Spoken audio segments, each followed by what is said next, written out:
Сәлеметсіздер ме, құрметті Қазгим ТВ көрермендері.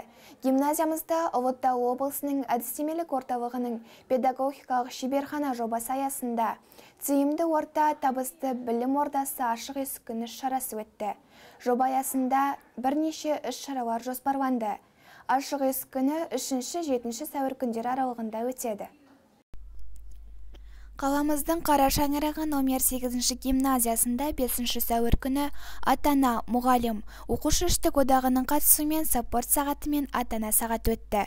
Ашық есік күні мектепке келген ата-аналар QR-код арқылы тіркеліп, қызықты сәлемдесу жаттығуларынан керемет әсер алды. Гимназия директоры Әбеева Марал Самбековнаның басшылығымен бала ата-ана бақытты, ұстаз шәкірті тақырыбындағы спорт сағаты мектебіміздің конференция залы мен телестудия кабинетінде өтті. Бүгінгі білім ордасы 8-ші гимназияда үлкен іс-шара, ата-аналар мен ұстаздар арасында үлкен іс-шара өтті. Бала тәрбиесі жөнінде, үй шаруашылығында ата-ана мен баланың арасындағы қарым-қатынасы туралы. Маған бүгінгі іс-шара ұнады. Өйткені телестудия кабинеті өте қызық. Және біз ата-анамыздан алған тәрбиені үйрендік.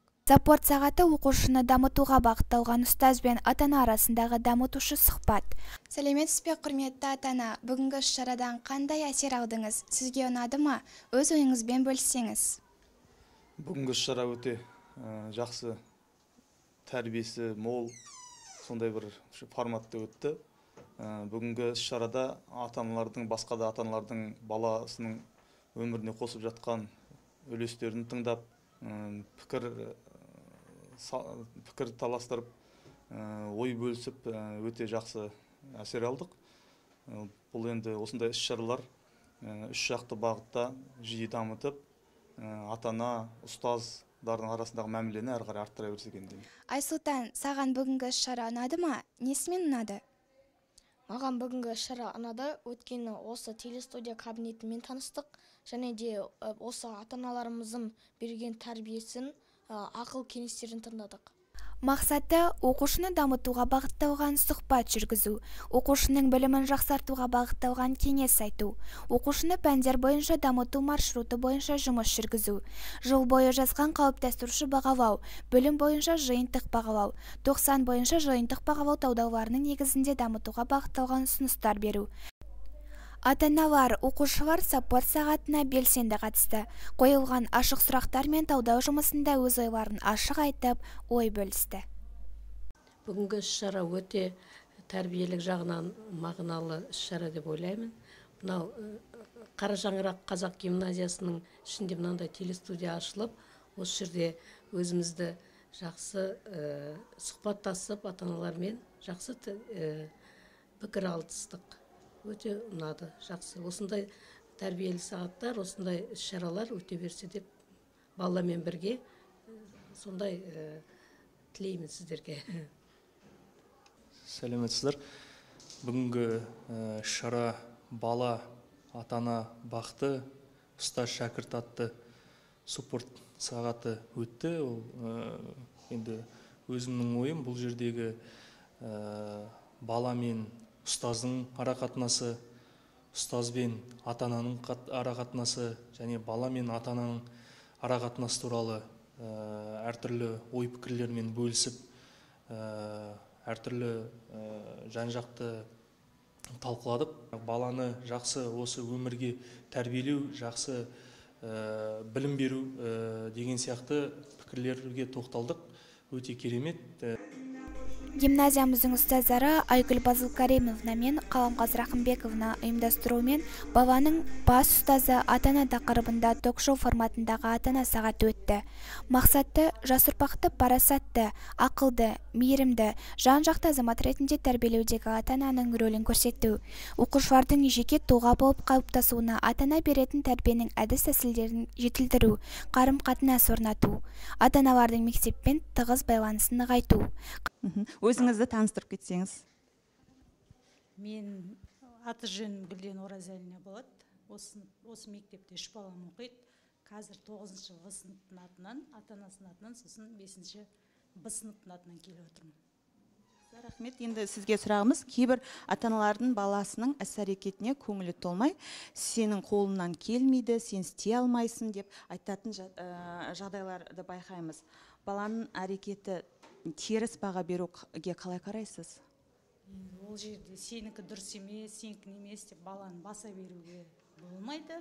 Мысалы, мен жақында ғана өзімізде баламызды турнир болды да, соған алып бардық. Мысалы, бірінші орын алмаған балаға ата-анасы ұрсып ана жерде нетіп тұрған ғой. Біз үйден баратқанда уже баланы оқытып барамыз. Сен мысалы бұл өмір енді жеңілістен де тұрады, жеңістен де тұрады. Сен ешқашан жеңіліп жатсаң жылама, біз саған ренжімейміз. Сол кезде балада уже өзіне деген сенімділік пайда болады, ешкімнен қорықпайды, орын алмай қалса да жыламайды. Келесіге ол мотивация болып тұрады бала. Мен есімім Жұмабайқызы Гүлжазира. Жезқазғандағы өртке қарсы отрядының командирім болып қызмет жасаймын. Осы 8-ші гимназия мектебінде менің ұлым 8-ші Б сыныпта Каленов Мақсат деген ұлым оқиды. Сізге сұрағымыз, сіздің балаңыз сыныптағы жақсы оқитын оқушылардың бірі. Алайда бір күні сынып жетекшісі үлгерімі нашар оқушылармен алып қалды. Сіздің іс-әрекетіңіз қандай болады? Дұрыс.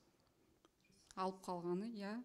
Мен негізі осы жерде бірінші сыныптан, нулевой сыныптан оқып жатыр ол бала. Мен басында айтқам. Ол жердегі мұғалім сен өз мамаң ұрсама, қатты айтама, сен онда маған айтпай-ақ қой деп сөйлеген.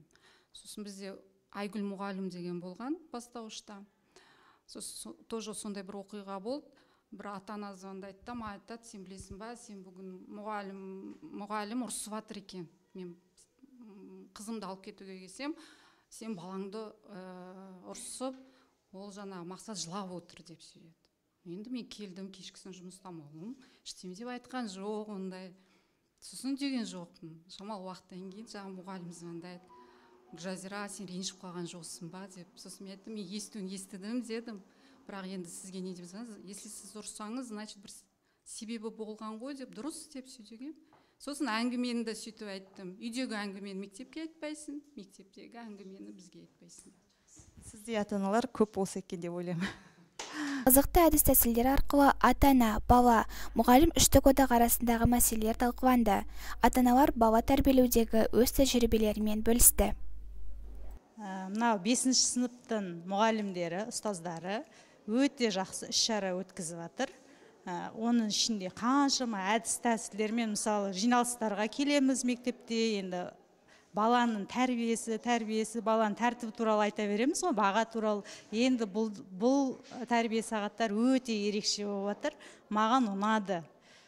Мысалы, неше түрлі ойын түрінде көңіл күйіміз өте жақсы көтеріліп қалды.